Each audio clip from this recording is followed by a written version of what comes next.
Once again, welcome back to another session on OSPF. OSPF এর last সেশনে আমরা OSPF router type নিয়ে জেনেছিলাম, যেমন কোনটা আমাদের ABR রাউটার, কোনটা আমাদের ASBR রাউটার, কোনটা আমাদের DR রাউটার, কোনটা আমাদের BDR রাউটার এবং কোনটা আমাদের ব্যাকবোন রাউটার। আজকের সেশনে আমরা OSPF এরিয়া সম্পর্কে জানব। OSPF এরিয়া সম্পর্কে জানার আগে আমরা লিঙ্ক স্টেট অ্যাডভার্টাইজমেন্ট টাইপগুলো জানতে হবে, যে LSA টাইপ কত মাধ্যমে কি অ্যাডভার্টাইজ করে। যেমন আমি বললাম LSA type 5। So LSA type 5 হলো autonomous system external LSA। That means অন্য কোনো রাউটিং প্রোটোকল যদি OSPF এর ভিতরে রিডিস্ট্রিবিউট করা হয় সেটা হবে LSA type 5। So LSA type 1 হলো রাউটার LSA, LSA টাইপ 2 হলো নেটওয়ার্ক LSA, LSA টাইপ 3 হলো সামারি LSA, LSA টাইপ 4 হলো summary ASBR LSA, LSA type 5 হলো autonomous system external LSA, LSA type 6 হলো multicast OSPF LSA, LSA type 7 হলো not so stub area LSA, and LSA type 8 হলো external attribute LSA for BGP। এছাড়াও LSA type 9, 10, 11 হলো IPv6 এর জন্য। So এগুলা আপনি একটু ডিটেলস জানতে হবে, বিকজ অফ আপনি যদি কখনো কোর নেটওয়ার্কের জন্য ইন্টারভিউ দেন বা যে কোনো নেটওয়ার্ক ইঞ্জিনিয়ারিংয়ের জন্য নেটওয়ার্ক ইঞ্জিনিয়ারিং পজিশন আপনি ইন্টারভিউ দেন, অবশ্যই এই লিঙ্ক স্টেট অ্যাডভার্টাইজমেন্ট টাইপ বা LSA টাইপ সম্পর্কে আপনাকে কোশ্চেন করবেই। ওকে, সো আমরা এখন OSPF এরিয়া সম্পর্কে জানবো। সো OSPF জেনারেলি যে এরিয়াগুলো সেগুলো হলো backbone area, normal area, stub area, totally stub area, and NSSA, not so stub area, totally NSSA, and virtual link. So এই টপিকসগুলো সম্পর্কে আমরা আজকে জানবো। সো প্রথমে আমরা জেনে নিই OSPF area. So OSPF area are use to impose a hierarchical structure to flow of data over the network. That means তার টপোলজির মধ্যে নেটওয়ার্ক ফ্লো ঠিক রাখার জন্য বা সঠিকভাবে তার নেটওয়ার্কগুলো ম্যানেজমেন্ট করার জন্য OSPF সমস্ত নেটওয়ার্কগুলোকে এরিয়া অনুযায়ী ডিভাইড করে। আর network using OSPF will always have at least one area. That means আপনি যেই টপোলজিতে OSPF রান করতে চান সেটা তো অ্যাটলিস্ট একটা এরিয়া থাকতে হবে। And if there is more than one area, one of the must be backbone area. একের অধিক এরিয়া হলে অবশ্যই একটাকে ব্যাকবোন এরিয়া বা এরিয়া 0 আপনাকে সেট করতে হবে।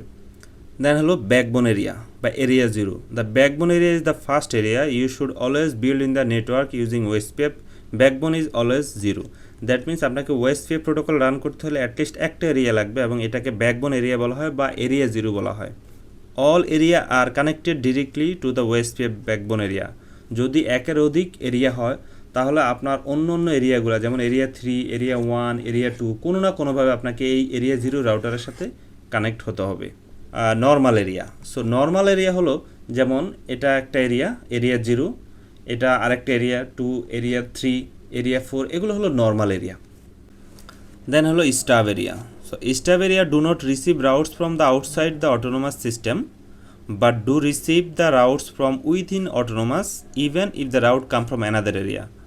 That means আপনি যে এরিয়াকে স্টাব এরিয়া হিসেবে ডিক্লেয়ার করবেন সেই এরিয়াতে LSA টাইপ 5 ব্লক করা হবে। সো LSA টাইপ 5 হলো রিডিস্ট্রিবিউটেড যেসব নেটওয়ার্কগুলো, যেমন এটা হলো আমাদের OSPF এর টপোলজি। আমরা যদি OSPF টপোলজির মধ্যে এই নেটওয়ার্ক রিফের নেটওয়ার্কগুলো রিডিস্ট্রিবিউট করি এগুলোকে বলা হবে তাহলে এক্সটার্নাল রাউটস। সো আমি যদি এই নেটওয়ার্ককে আমি স্টাব এরিয়া হিসাবে ডিক্লেয়ার করি যেটা আমাদের stub area. So stub area means এই রিফ নেটওয়ার্কগুলো এখানে আর আসবে না, বিকজ অফ এই রিফ নেটওয়ার্ক হলো external network.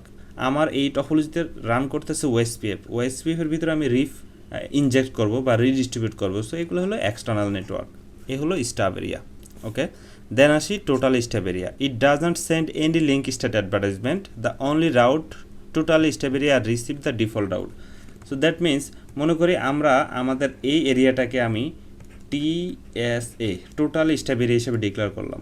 So as like stub area এখানে তাহলে LSA টাইপ 5 ব্লক করবে, নো LSA টাইপ 5। পাশাপাশি এখানে নো LSA টাইপ 3 মানে সামারি LSA যেটা ইন্টার এরিয়া LSAগুলো বা ইন্টার এরিয়া নেটওয়ার্কগুলো এখানে ব্লক করবে।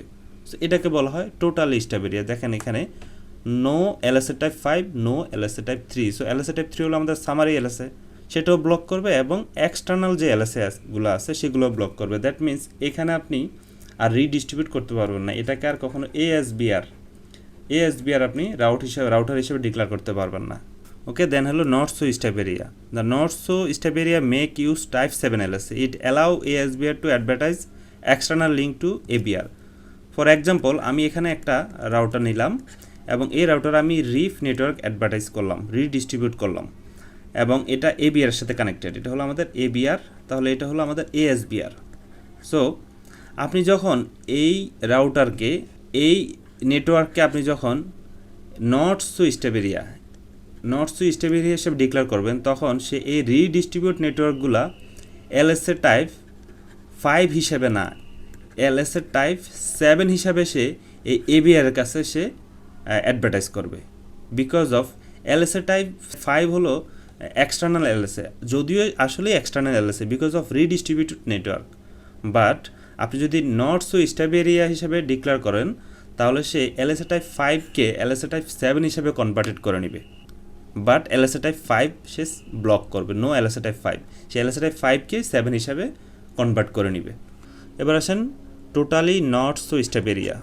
If you want to block type 3 summary LSA, type 5 external LSA but you need ASBR, সেক্ষেত্রে আপনি totally not so stubby area declare করতে পারেন।